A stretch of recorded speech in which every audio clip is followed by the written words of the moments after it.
Hello again, everyone, and welcome back to the front line with Joe and Joe. Joe Pasillo, as always, joined by Joe Resinello. And once more, dear brothers and sisters, let us go into the breach on the Veritas Catholic Radio Network, 1350 on your AM dial, 103.9 on your FM dial, spreading the truth of the Catholic faith to the New York City metropolitan area. Download the app, share it with your friends. You'll have access to all of our station's content. Remember, we are an EWTN affiliate, so you have all that content, plus all Veritas original programming. Let Me Be Frank with Bishop Frank Caggiano, Frontline with Joe and Joe, Restless, the whole 9 yards. And if you like what Joe and I do, we really get in trouble. Thursday nights, 9 o'clock Eastern time, where we go live across social media, Rumble, X, Facebook, YouTube. So help us out there. Like, subscribe, share. If you're going to be watching this interview today on any of those platforms, please share it. Joe and I, everybody knows who listens to Joe and I, there's certain topics that are near and dear to our heart.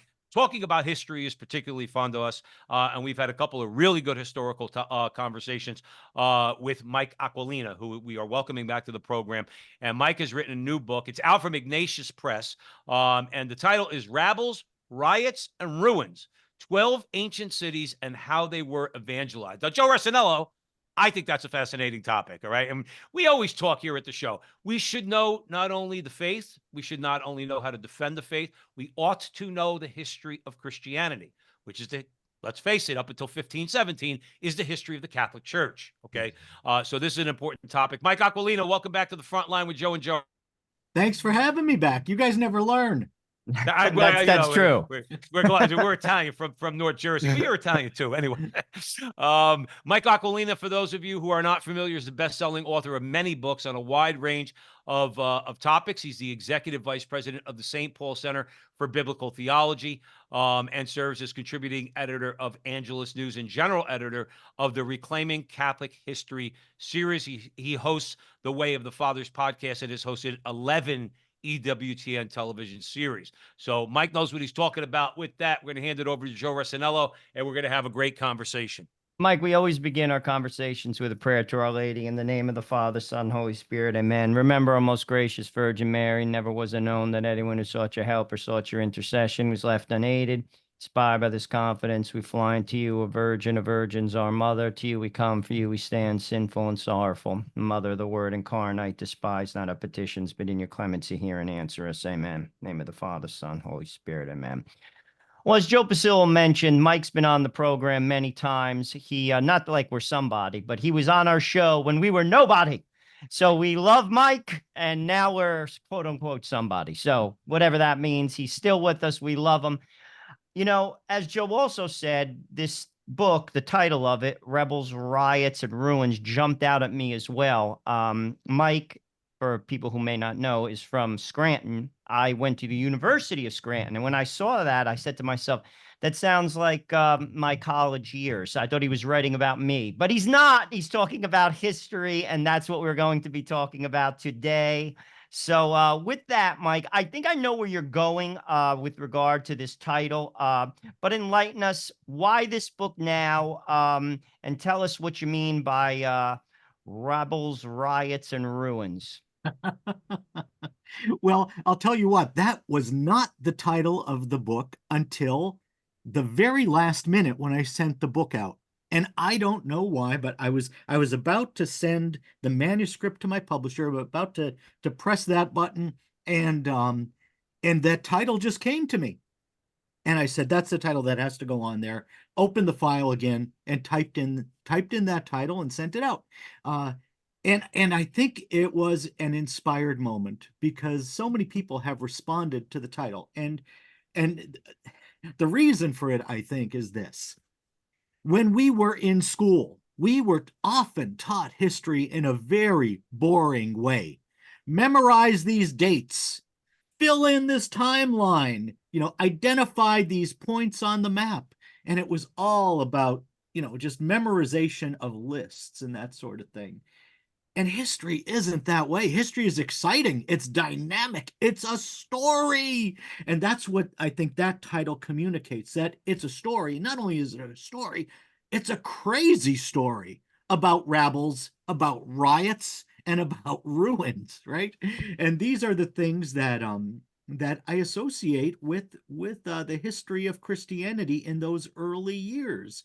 The persecution wasn't just an edict that came down and people who went quietly to their death. It was often in the midst of a great tumult, and I wanted a title that conveyed tumult and not something boring like I originally had on the manuscript, which was 12 Ancient Cities. Boom.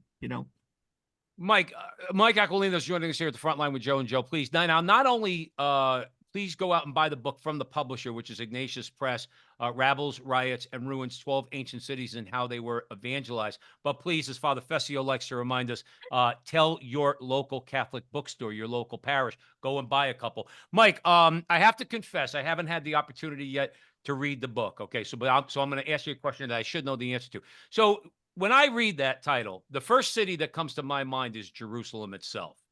Is that one of the cities that you discuss in the book? Because let's face it, the Romans considered the Jews a rabble. Okay, at the time of Christ, it was completely revolutionary. All right, you had so many revolutionary groups. Barabbas was a revolutionary. All right, Right? and after the sacking of Jerusalem by the Romans, they wrecked the place. Okay, Mhm. so is Jerusalem one of the cities? I would think that would be the first city that comes to mind for me, anyway. Well, Jerusalem is actually the first city in the book because I kind of sort of go chronologically. It's hard to go chronologically because a lot of things in the history of Christianity happen simultaneously, but at different points on the map. But those items, those rabbles, riots, and ruins were something common to the major cities in antiquity, and that's what I want people to learn. That's what I want them to understand. I want to give people an imaginative entry into a world that is otherwise inaccessible and unimaginable to us. Because right now, you and I are talking through a computer screen in ways with technology I couldn't begin to understand, right?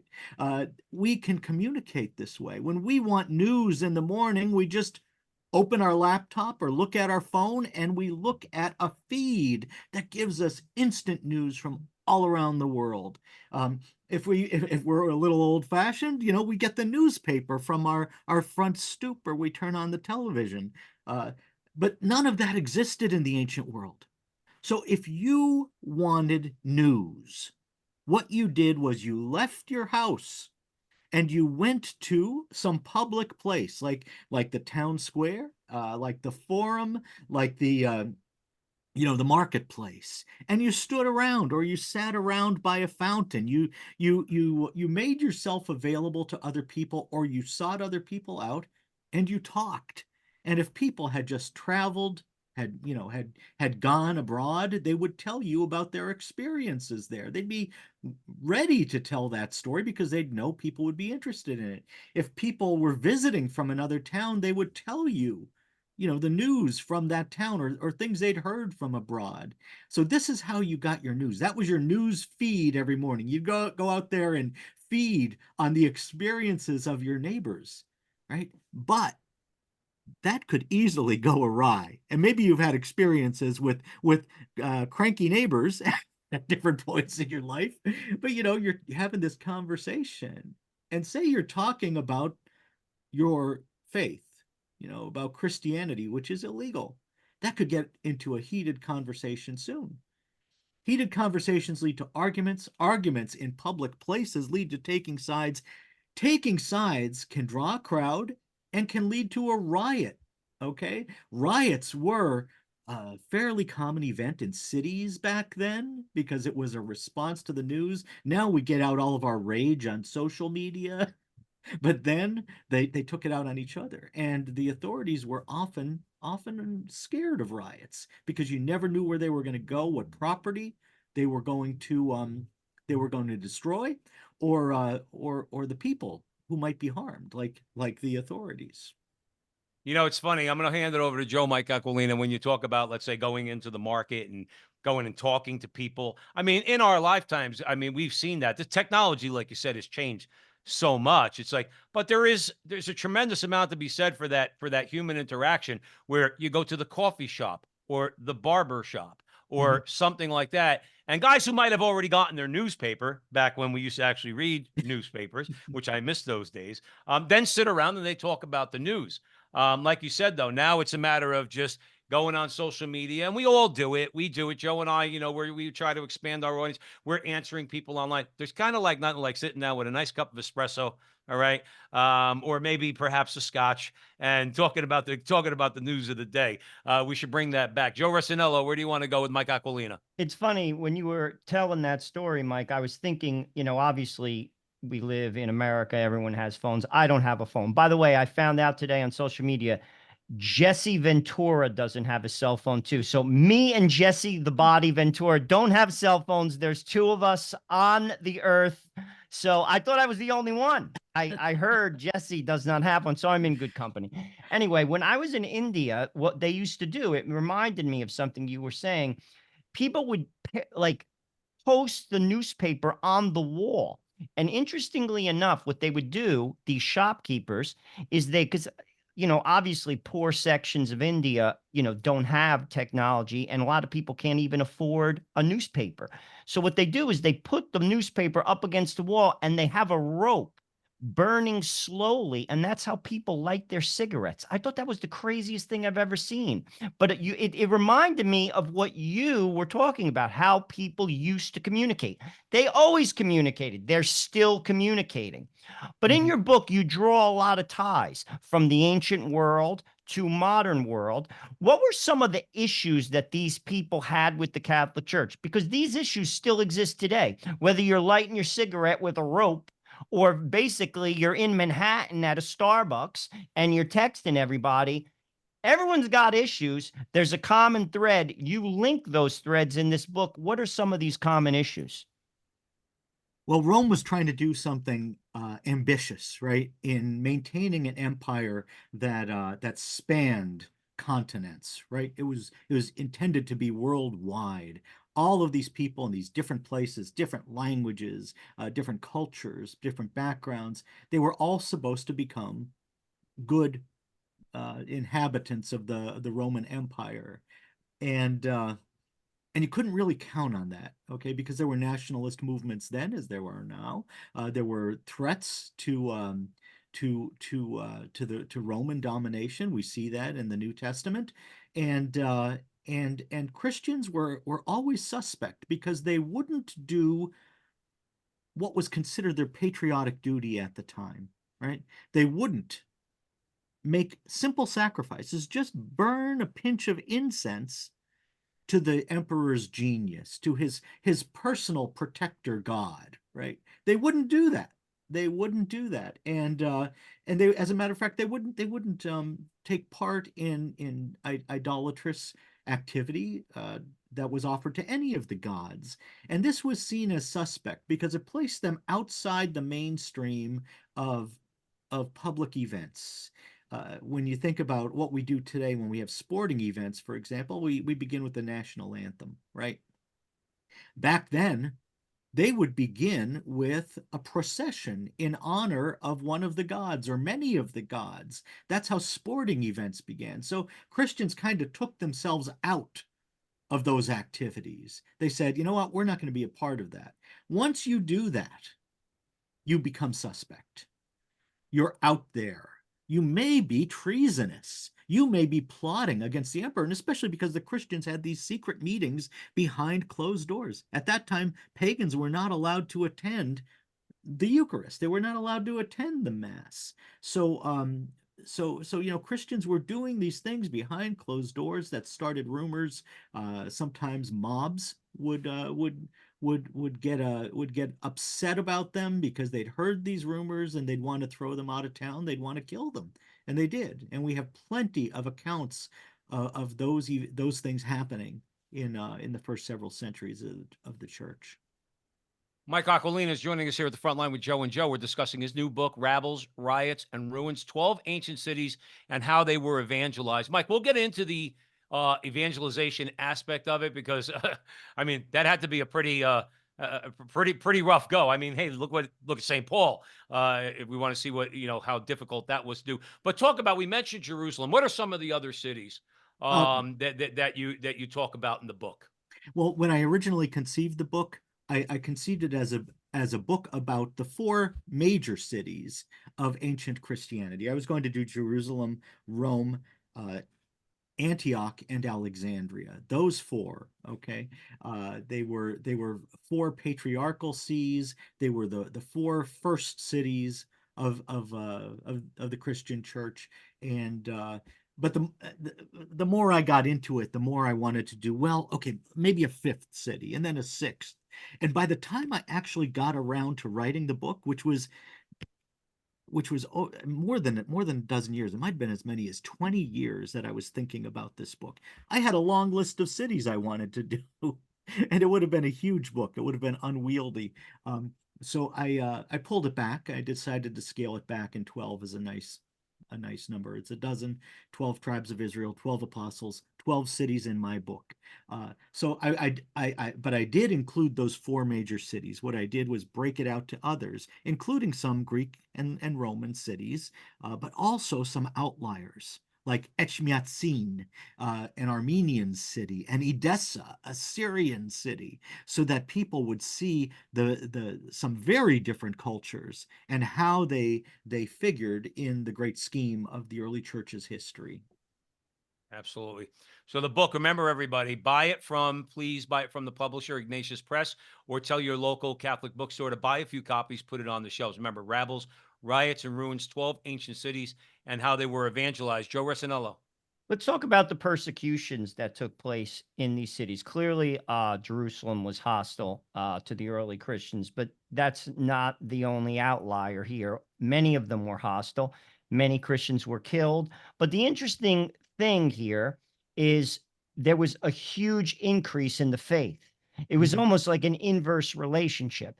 The more they persecuted people, the more that Christianity grew, as much as 40% per decade, you noted. Talk about that, because I think that's interesting. And frankly, I actually think as things get darker here in America, in the here and now, I actually think our faith is going to get stronger. And I actually think the church is going to grow. I like what I see with regard to young clergy. I think that is going to make a very, very strong impact on America. I also like what I see with some of these Catholic universities like Franciscan, like Ave Maria. I think the church is going in a good direction. Now we're talking years, but it has an inverse relationship. The darker the times get, the stronger the church gets. Why is that, Mike? Well, I'm just writing down some examples here so I don't forget them. Uh, you can see in some personal testimonies that the public shaming of Christians and the public execution of Christians had kind of the opposite of its intended effect. I think that the authorities believed that it would scare people away from Christianity. People would see these individuals tortured and shamed publicly, humiliated publicly and laughed at publicly, and that would drive them away from Christianity.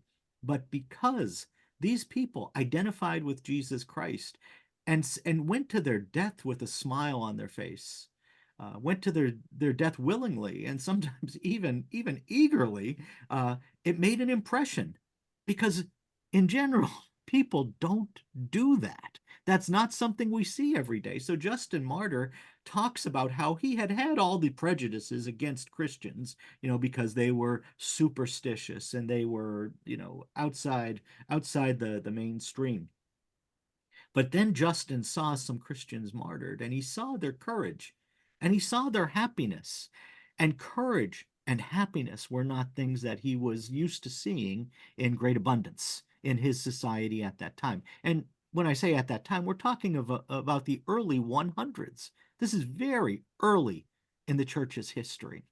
So just that made an impression on Justin. He didn't have an immediate conversion, but eventually he converted, and that was certainly one of the moments he identified as a key moment in the drama of his life.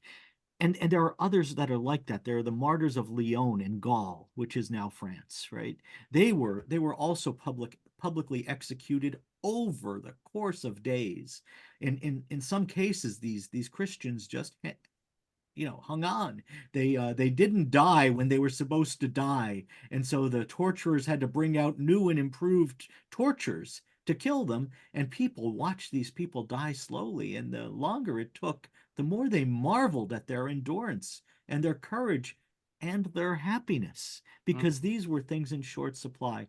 Um, and it made an impression. The same thing happened with Saint Agnes's uh, um, uh, execution in the early 300s, late 200s.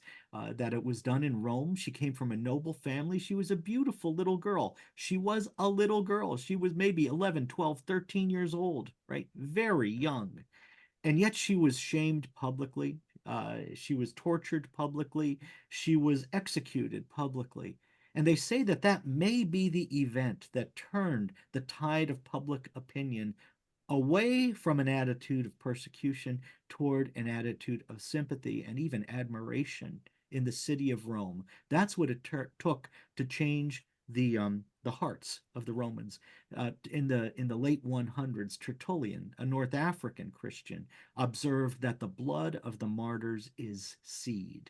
The blood of the martyrs is the seed of the church, and that the more you knock us down, the more we stand up, right? And the more our numbers grow. What's funny, Mike Aquilina, is that, and there's a lot of people out there that argue, let's say, argue in a hopefully a constructive way with atheists, and make philosophical arguments or scientific arguments. My biggest argument, and I've said this to atheists, I said, well, one of the reasons why I'm Catholic is because the church is still here. It should have never gotten off the ground. That's right. In worldly terms, if Right. might makes right and all of that fun stuff, okay? Yes. We're not talking about some idiot American politician trying to take away the tax exempt status for the church, okay? We're talking about Nero. We're Yeah. talking about Diocletian. Yes. We're talking about powerful forces arrayed against this small group of people, okay? Yeah. Shouldn't And be it's here, it, Mike. It shouldn't be here, but it is. That's Go right. ahead. And I want to leave it open to you. yes, and it's not like our bishops were stellar back then, as opposed to now or whatever. There has never been a golden age of the office of bishop. I love our bishops, but they're as stumbling and bumbling as I am, right? So it's not like there was impressive leadership out there either. We should have been obliterated in the first few centuries. But again, the more they tried to mow us down, the more we grew. And I think that phenomenon holds throughout history, that the church seems to be strongest in the place where it's persecuted most. I am told by people who know about such things that the church is growing most quickly in places like China and North Korea. Places where we can't really count the numbers, because everything has to be done in secret. Everything has to be done underground. I've had some contacts with these people,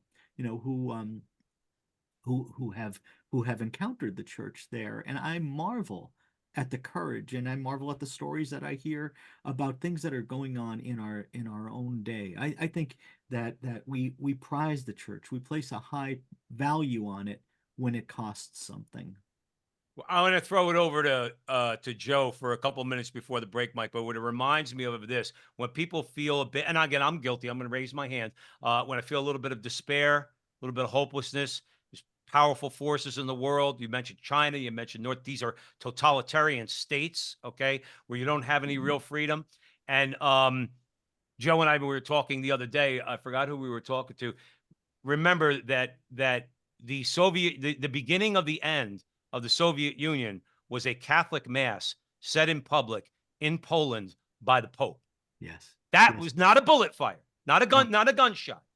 A Catholic mass presided over, celebrated by the Pope in front of 100,000 people. And And the one of Soviets knew they were finished. one of Okay. those people started chanting, "We want God," and soon the entire multitude was chanting, "We want God," and that Yeah. made an impression on the world. It certainly made an impression on the communists. Well, George Weigel says in his documentary, he said I forgot their names. He identifies them. One looked at the other. They all the apparatchiks were on the top, looking down on the square, monitoring everything. And one looked at the other and said, "We're finished." I'm Oh, paraphrasing. He said, "We're yeah, finished. yeah, That's it. yeah. How are you going to beat that?" Even Lenin knew that. Yeah. Even Lenin knew that when there was a Eucharistic procession or some sort of procession to the Holy Spirit, he would look out the streets and tell all his people that's our enemy. They know who their enemy is.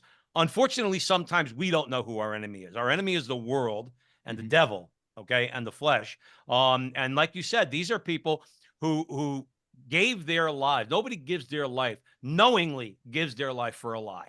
Yeah. Yeah. No one does that. But that's a powerful witness. Mike, where could some of our audience members, we're going to take a break in a minute.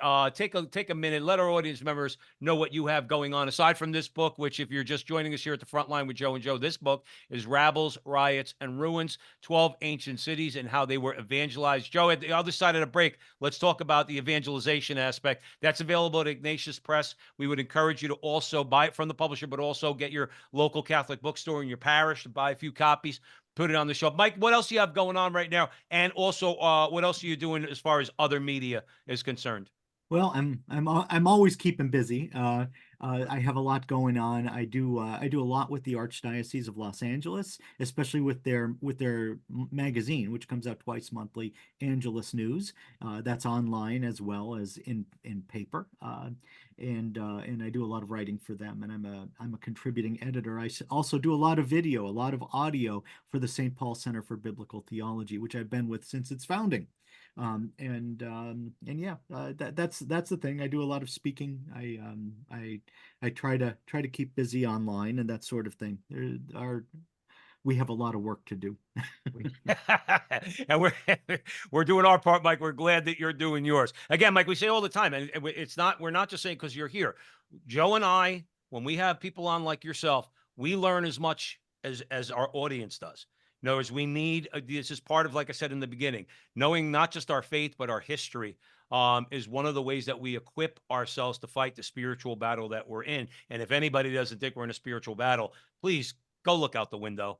And I think you might change your tune. Mike Aquilina is joining us here at the front line with Joe and Joe. We're going to take a quick break here at the Veritas Catholic Radio Network, 1350 on your AM dial, 103.9 on your FM dial, spreading the truth of the Catholic faith to the New York City metropolitan area. Download the app, share it with your friends. You'll have access to all of our station's content. Remember, the book is Rabbles, Riots, and Ruins, 12 Ancient Cities and How They Were Evangelized. And we have more on that on the other side of the break. We'll be right back.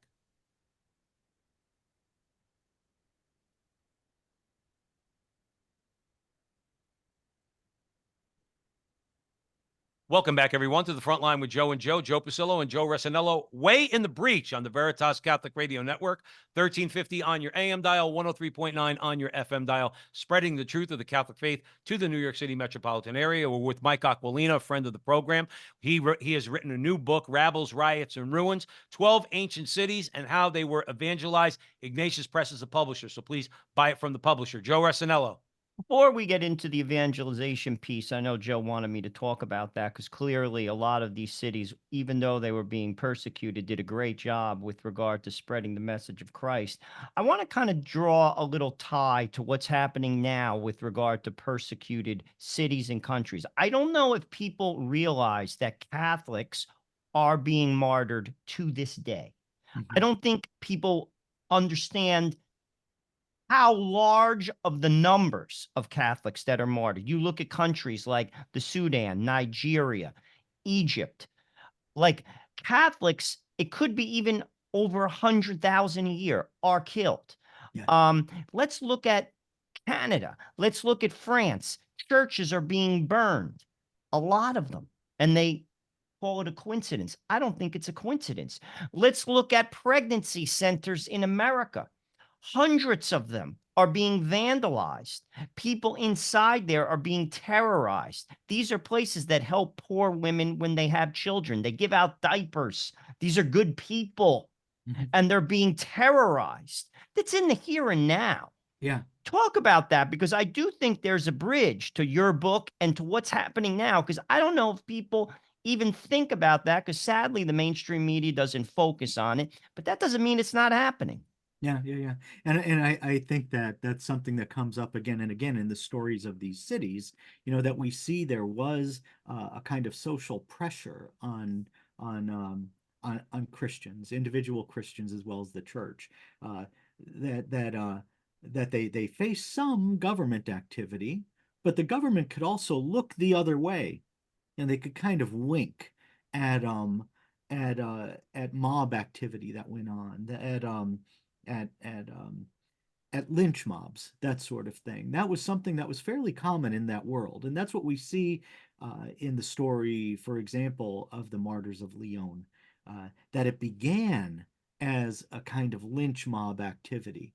That some people got themselves all riled up and then went after Christians, and eventually the government just took it over and finished the job. So you could see that the government was willing to let a lot happen.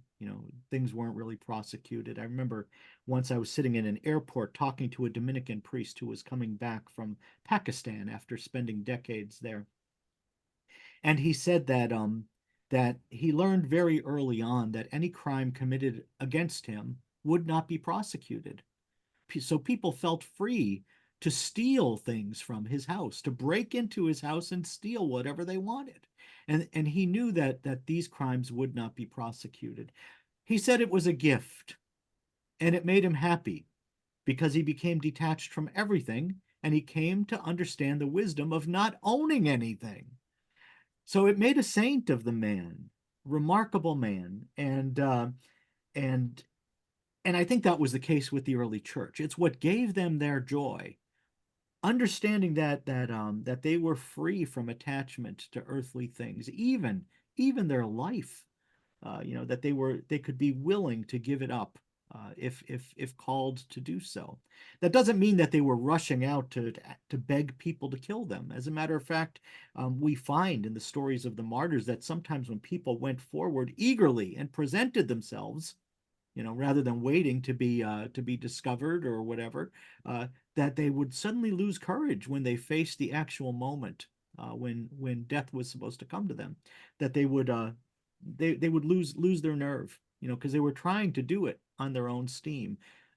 Martyrdom is a grace like everything else, and you should wait for the vocation. But anyway, I think that the stories of these times should give us courage. They should give us hope, because we see that we've been here before, and God did not abandon us. God always came through, and even in the times when we seemed to be losing so badly, we triumphed. I mean, think about this. For 270 years or so, all the Christians in the world were praying for one thing, for the peace of the church. They just wanted the persecution to stop. 275 years, all the Christians on earth praying for this. And it doesn't come in their lifetime. Generations were born and died without seeing that answer to their prayers. And that's all they wanted. But still, they persevered and they evangelized and they spread their faith. They actually thought, my faith is something that would be good for my neighbors. Even though it might get my neighbors killed, it would still be good for them. And they had the courage to spread their faith, and in spite of all the odds against them.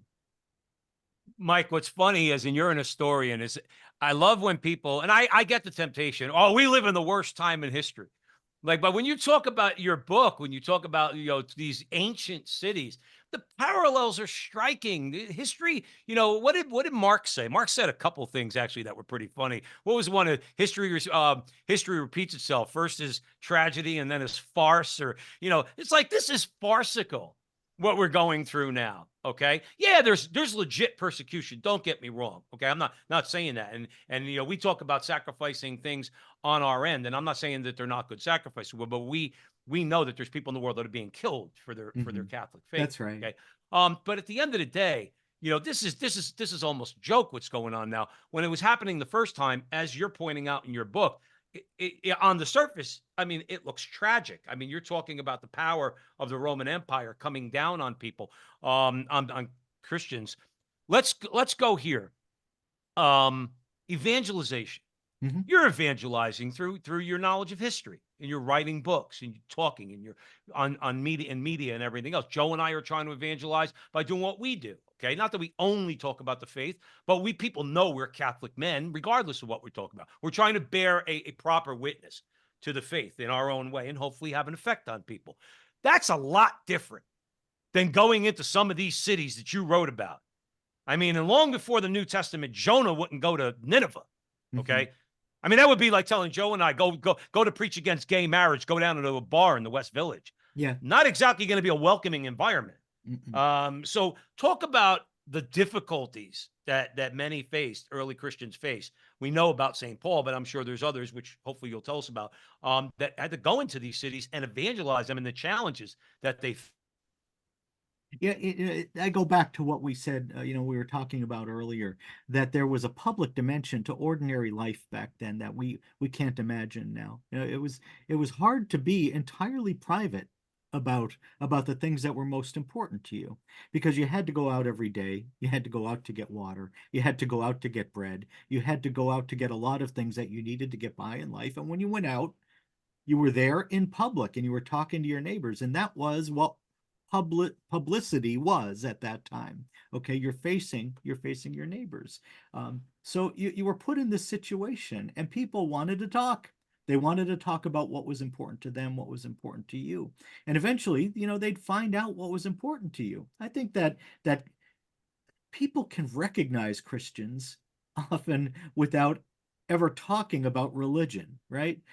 Because there are certain things that they identify with Christianity, and I think it was the same case in these cities in the ancient world.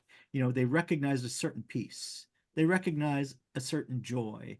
They recognize charity. Tertullian said that Christians wore charity, kindness, love. They wore it like a brand on their body. Now, in those days, slaves were branded so you could see who owned them, right? Christians were owned by charity. They were owned by a God who is love. And so they wore it like a brand on their body. If someone's selfless, I think it was assumed that that person's Christian, and you might benefit from their selflessness, you might benefit from their kindness, but eventually you might come to resent it too. That happens. That happens even today. So I think that there was a way of seeing who the Christians were, even if they didn't talk about it, and it will come to the fore. This is what converted that world. Tertullian says that by the time of his life, which is as early as the 100s, he converted around 170 or so, right? 190. We're dealing, he wrote some of his major works in the 190s. So we're looking at a time very early in Christian history, and he said that already by that time Christians were holding jobs in all of the major industries, all of the major institutions in his city of Carthage in North Africa. They were just there. They were more or less hidden there. They were latent. They were to that world what the soul is to the body, another author said. And I think the soul keeps the body alive, and these people were keeping the world alive at a time of widespread despair. It's so strange that the Roman Empire brought so many great things. They brought clean water. They brought world peace. They brought a worldwide system of roads. They shrank the size of the world. They had the first postal service. They eradicated piracy on the high seas. They shrank the amount of time it took to travel by sea. They made life better in so many ways, and there was international commerce. So there was more prosperity all over the world. And yet people stopped having children. They had no hope for the future. They had no sense of the value of the family. They were just living for sensations. They were living for this prosperity, this pleasure, a life of these pleasures, fleeting pleasures, one after another, after another, after another. It's a strange world. And in that world, Christianity was enormously attractive. Yeah. Sounds strikingly familiar, Mike Aquilina. And again, I mean, that's one of, I mean, I don't understand. A lot of times, I'm going to hand it over to Joe. A lot of times people racking their brains over what our problem is, let's just say in America, and they're all looking for political solutions. The problem is what you just said. Yeah. Is that, like you want to talk about taxes or immigration or this or that or the other thing. Okay, that's fine. Those are important things. We ought to talk about them. As Catholics, we involve ourselves in these in the political process. But at the end of the day, our problem is a moral problem. Yes. We want our comforts. We have our prosperity. We want our comforts. And then we don't want to have kids. Yeah, and none of the saviors, none of the things that promise salvation bring salvation. People think that unmoored sex is going to be the solution to their problems. People think that a prescription will be the solution to their problems, and these things do not bring salvation. Only Jesus Christ brings salvation, and that was the experience of so many people in the ancient world when Christ appeared with a certain suddenness in their cities. Mike, I'm going to hand it over to Joe. I know I keep saying that, but you always prompt a thought in my head. But I will say this, and then I'm going to hand it over, that I know from my own life, from my own arc, my own journey, whatever you want to call it, that was the life that I thought I wanted when early on, from the time I was in my late teens to the time I was in my 30s. I thought I wanted that kind of life, that hedonistic, don't worry about, let's eat and drink because tomorrow we die type of attitude. And looking back, so empty, so nothing. And coming up in an Italian household with kids and cousins and in a neighborhood. In other words, I should have never gone down that path. My point is that, and now with a wife and a son, I understand and look back and say, like, it's almost like somebody throws a bucket of water on your head and says, "Hey, wake up." Okay. And you look back and you say, "What the heck was I doing?" I wish people would get that through their head. Fulfillment is not going to come in these things, like you said, whether it's sex, whether it's the material things, whether it's your bank book, it's just not going to be there. But I could go on about that for hours. Joe Rossinello, what do I you want to got from talk. Mike Aquilina? I want to talk about evangelization a little bit because I think we could learn a lot from these early cities. It was grassroots. I think Mhm. we forget that. Yeah. The church today, even at the parish level, everything's a PowerPoint, everything's a program. And I'm going to be honest with you, I'm just not built that way. I am a grassroots guy. Just do it. That's what the 12 guys did. Jesus is 12. They just did it. They went out. They Mhm. weren't like, you know, heavily educated, but they were zealous. They were on fire and they just did it. These are, I think, the path, these are the men that we need. Like, I think we get too caught up in the PowerPoint presentation, the program, the bulletin, the posting on the bishop's website. I don't want to see postings. I Mhm. don't. They Yeah. make me sick, actually. I don't want to read them. I don't want to see them. I want to see people in the street. I want to see grassroots activity. That's what these people did. And it was super successful. Yes. How can we learn from them? Give us some examples, because I think we lose the trees in the forest. We get so advanced that we're missing what these people taught us. They were super successful. We can't show the success Yeah. today that they had. Yeah. You Talk know, about that.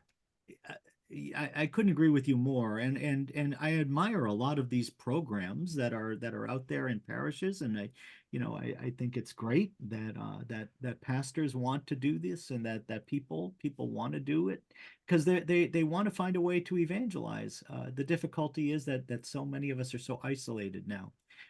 Pastor was telling me about the difficulty of running a parish in this day and age. He said you always knew where to find your parishioners when he was a child, right? You go to the Little League game and all of your parishioners would be there, in the stands. You go to the high school basketball game, football game, all that stuff. Now he said, in the suburbs especially, people live in these blocks. They don't know their neighbors on either side. They don't know the neighbor behind them. The garage door goes up in the morning and the car comes out and they go to work, and when they come back in the evening, they go into the garage and the garage door goes down, and there's no interaction, real human interaction with the people around them. On weekends, when they socialize, it's a curated social group that they have, where they go to activities somewhere. They drive to activities somewhere. So it is a difficult world. And I think that those programs are trying to figure out, how do you evangelize in that world? But I'd say that the solution in the ancient world and the solution today is very simple. Make friends. In the ancient world and today, people were hungry for friendship because by nature, we're wired for that. We're wired for that kind of human interaction, that human bond, a human relationship, a communion. All human relationships tend toward this communion. And we want it. That's why when God became man, he said to the people around him, I call you friends. And it was a radical idea that a mere mortal could be friends with a God. That's a crazy, revolutionary idea. What he was doing at that moment was telling us how to evangelize. It's to be friends with the people next door, not to be thumping your Bible in their face, right? Not anything like that, but to befriend them, to really be concerned about them and the real things in their lives. And then eventually they'll come to know that the reason that you are such a good friend is because you're someone who knows Jesus Christ. Friendship was the mechanism of growth in the early church. Friendship was the method of evangelization in the early church. This is how the church grew at 40% per decade. It wasn't through a program. It wasn't through fiat, except in maybe the case of Armenia. But in most places, it started as a one-on-one phenomenon. It started as something in the marketplace, and it just grew from there. Mike Aquilina is joining us here at the front line with Joe and Joe. Please go out and buy his book, Rabbles, Riots, and Ruins, 12 Ancient Cities and How They Were Evangelized. Available at Ignatius Press. Also, ask your local parish bookstore to stock a couple copies because we're sure they're not going to stay on the shelf too long. Mike, let's talk about tradition. We always hear about, like in the politically correct world, about, European colonialism and imposing yourself on another culture and all of that. And perhaps some of that has some merit. The Catholic Church, in her evangelizing efforts and spreading of the faith, okay, respected the cultures of the individual areas that they went in, okay? And but holding firm to our own traditions. Yes. Okay, we're bringing the faith, we're bringing the cross, we're bringing the gospel. Okay, to that place.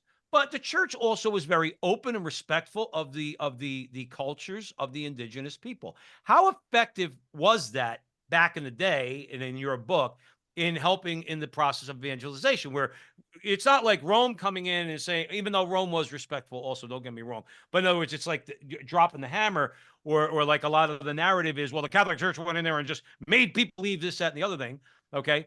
No, the church actually embraced those things that were not objectionable in those cultures, which are probably most things.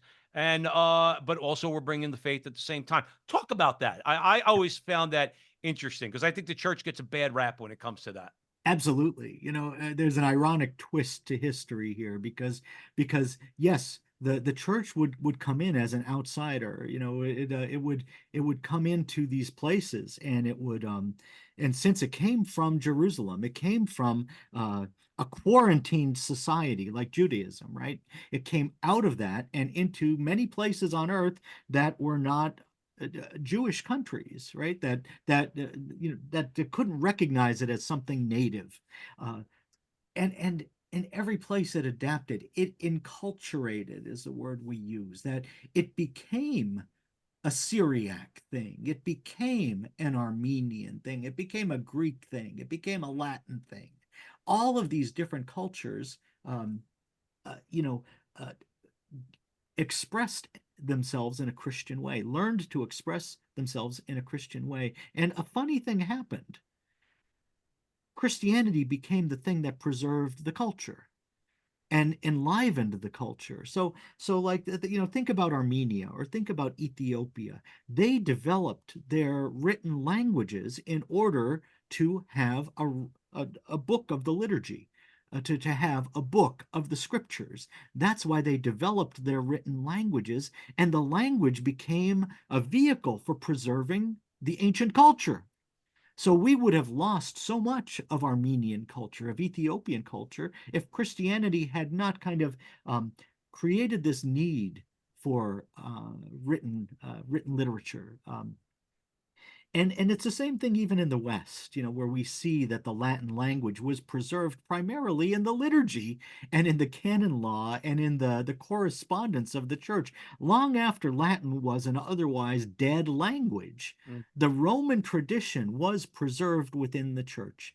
and we had this phenomenon of monasteries preserving, copying, reproducing, multiplying the manuscripts of the ancient Roman works by pagans.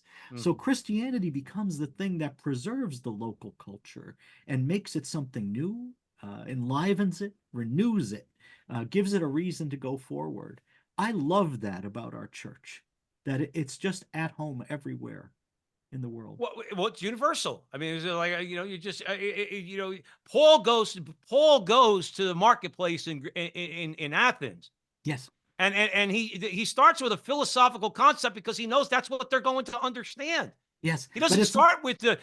Go ahead, Mike. yeah, but it's not universal in the sense that we're going to impose the same form on this faith everywhere. It's universal in that we're going to give you salvation, and you're going to find the way to express that with the terms of your culture. And this is what has happened again and again and again, so that we have Syriac culture being preserved primarily within the church today. Right, Right. right. Joe Rossinello. We only have about 4 minutes left with Mike. I want to talk about basically how a lot of these civilizations they vanished. The Roman Empire, it's no more.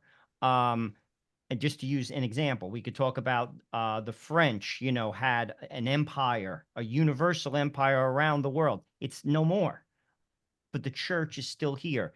Yet people don't learn from that.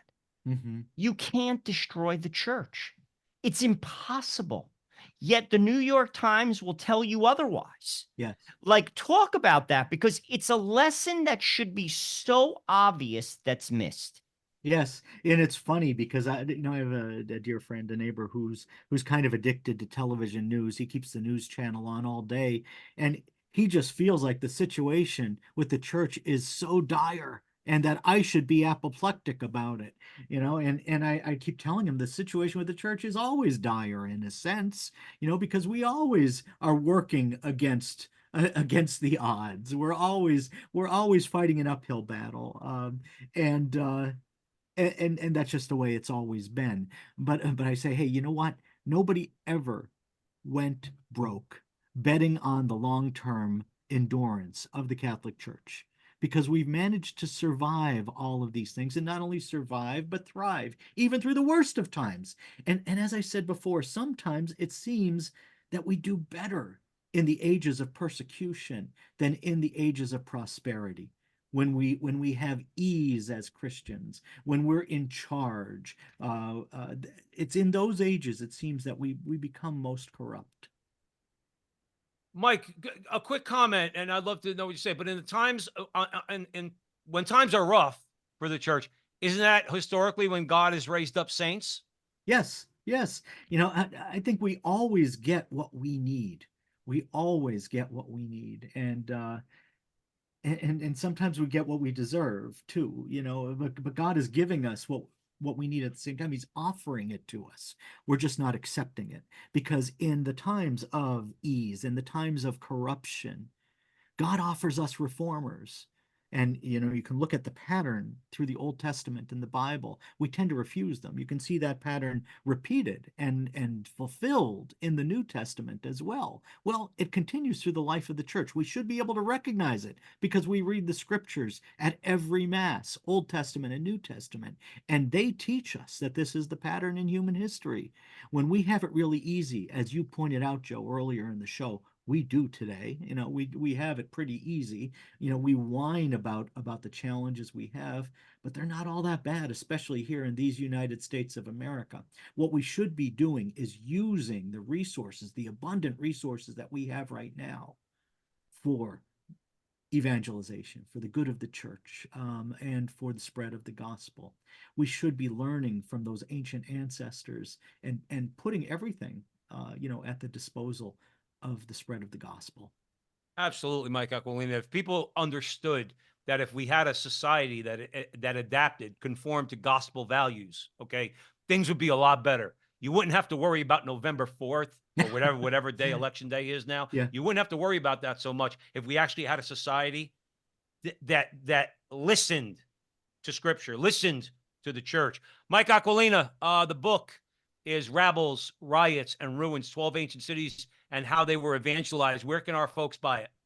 Well, you can find it at a good price at catholicbooksdirect.com, catholicbooksdirect.com. You can also buy it from the publisher. I always say, if you have a local Catholic bookstore, buy it there, because those people are not making a lot of money, right? And they are really centers of evangelization in your neighborhood. So always start there. If you don't find it there, ask them to order it for you. Absolutely. And if need be, can people buy it at the big box places like They Amazon, Barnes and Noble? they All right, can. because Yeah, it's there. I'm starting to soften my position on that a little bit, Mike, only for the simple reason that however our people could buy your book and the books of the authors that we have interviews with, if you got to go to Amazon, the more important thing is to get the book and Yeah. buy the book and read the book. Mike Aquilina, as always, what a wonderful pleasure to talk to you for about an hour. We really appreciate it. We're sure we'll be speaking to you soon. It seems to me it went by in 2 minutes. It Well, always that's what does. happens when you could talk to a couple of Jersey guys like us. We're fast. We're chiacchierones, as they say in Italian. Mike, thanks again. We'll see you soon. And thank you all out there for joining us at the Veritas Catholic Radio Network, 1350 on your AM dial, 103.9 on your FM dial, spreading the truth of the Catholic faith to the New York City metropolitan area. Download the app, share it with your friends. You'll have access to all of our station's content. And wherever you see Joe and I on social media, X, Rumble, Facebook, YouTube, please like, subscribe, share, do all that fun stuff. And remember, until the next time, that our conversation is your conversation, and that conversation is going on everywhere. We'll talk to you soon.